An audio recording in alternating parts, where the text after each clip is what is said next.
महाविकास आघाडीचं इंडिया आघाडीचं अतिशय उत्तम वातावरण निर्माण होताना दिसत आहे।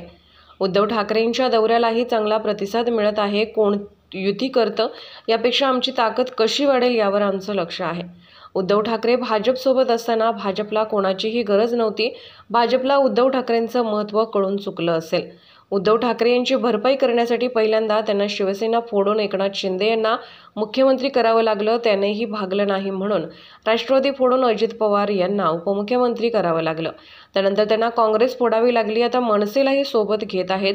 त्यामुळे एकट्या उद्धव ठाकरेची ताकद किती होती हे भाजपला कळून चुकलं आहे। रामटेकमध्ये पदाधिकाऱ्यांनी मेळावे घेतले आहेत। रामटेक लोकसभा असो किंवा विधानसभा असो, शिवसेनेची भरपूर ताकद आहे। त्यामुळे 3 पक्ष एकत्र आल्यानंतर जागा वाटप कसं होतं हे वरिष्ठ नेते सांगू शकतात।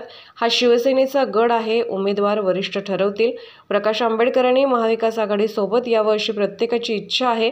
राहुल गांधी यांच्या सभेच्या व्यासपीठावर उपस्थित होते। त्यांना सन्मानपूर्वक किती जागा देता येईल यासाठी तिन्ही पक्षाची तयारी आहे।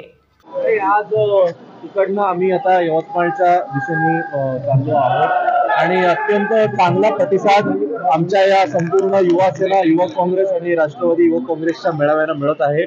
याआधी ज्या जागा शिवसेना लढतील अशा 11 लोकसभा जागांवर आमचे हे मेळावे झालेले आहेत। आज यवतमाळ वाशिमचा मेळावा आहे।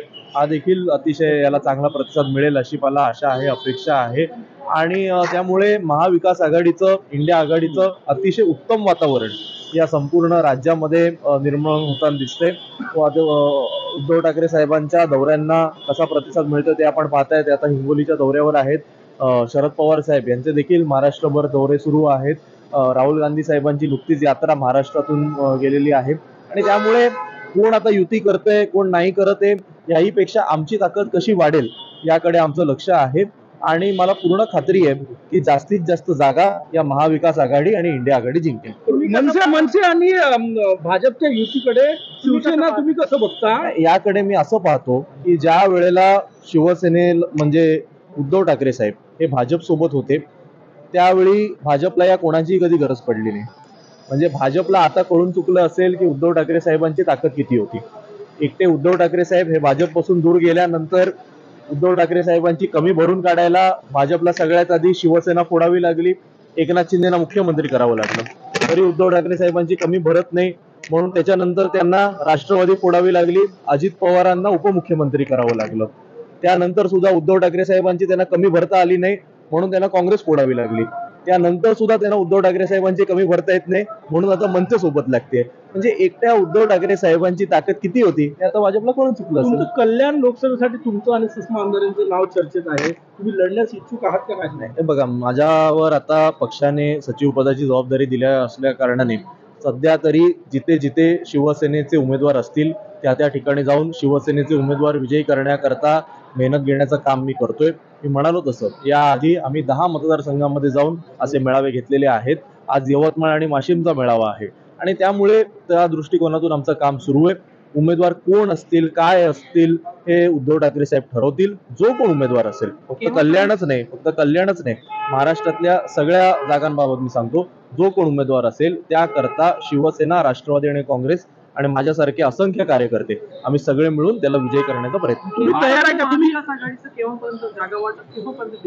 जवळपास सगळं निश्चित झालेलं आहे। उद्धव ठाकरे साहेबांनी मला वाटतं आमच्या एक 70 ते 80% उमेदवारांची घोषणा देखील केलेली आहे। अवघ्या 10-20% जागांबद्दलची जी काय बोलणी सुरू आहे त्या संदर्भात सुद्धा वरिष्ठ नेते लवकरच सांगतील। कल्याणवरून संधी मिळाली जाहीर केला नाही, काँग्रेसने अजून एकच उमेदवार जाहीर केला नाही, त्यामुळे कुठेतरी अस्वस्थता निर्माण झाली आहे काँग्रेसमध्ये, कारण की उद्धव ठाकरे जाहीर सभेमधून उमेदवारी जाहीर करून देतात। मला वाटतं उमेदवार कोण असतील, काय असतील आणि काँग्रेसचे कोण असतील हे काँग्रेसचे नेते सांगू शकतील। त्या संदर्भात मी सांगायला काही योग्य व्यक्ती नाही। शिवसेनेचं मी परत एकदा सांगतो, तुम्ही संधी मिळाली कल्याणमधनं तिकीट दिले तर तुम्ही लोकसभा लढणार आहात का? इच्छा आहे का? बघा, माझ्या इच्छेपेक्षा आज पक्षाला गरज कसली आहे हे जास्त महत्वाचं। उद्धव ठाकरे साहेब हे आमचे नेते आहेत। ते ज्या आम्हाला आदेश देतात त्या आदेशाचं पालन माझ्यासारखा एक सामान्य कार्यकर्ता आणि सर्व कार्यकर्ते, सर्व शिवसैनिक आम्ही करत असतो। तुर्तास माझ्यावर जी जबाबदारी आहे युवा सेनेचं संघटन मजबूत करणं, शिवसेनेचं संघटन मजबूत करणं, ते मी करण्याचा पूर्णपणे प्रयत्न करतोय। येणाऱ्या दिवसांमध्ये जसं उद्धव ठाकरे साहेब सांगतील तसं आपण करू। रामटेक एक परंपरागत गड राहिलाय शिवसेनेचा, मात्र यंदा असं दिसतंय की शिवसेना रामटेकसाठी तेवढी आग्रही नाही. नाही, असं नाहीये. काही 2-3 दिवसापूर्वीच मी फेसबुकवर पाहिलं की आमच्या संपूर्ण रामटेकच्या टीमने भरपूर मेळावे ते रामटेकमध्ये घेतले, रामटेकचा दौरा सुद्धा केला. आजही रामटेकमध्ये संपूर्ण लोकसभा मतदारसंघ असेल किंवा रामटेक विधानसभा असेल, शिवसेनेचे भरपूर मतदार आहेत, शिवसेनेची भरपूर ताकद आहे आणि त्यामुळे आता 3 पक्ष एकत्र आल्यानंतर जागा वाटप कसं होतं हे वरिष्ठ नेतेच सांगू शकतील. पण रामटेक हा कालही, आजही आणि उद्या ही शिवसेनेचा गड आहेच. मात्र आता तिकडे लढणार कोण, उमेदवार कोण असेल या संदर्भात मला वाटतं वरिष्ठ नेते सांगतील. काँग्रेसच्या वर्तुळात अशी ultimatum दिलंय. आंबेडकर साहेबांनी महाविकास आघाडी सोबत यावं असं प्रत्येक महाविकास आघाडीच्या नेत्याची इच्छा आहे.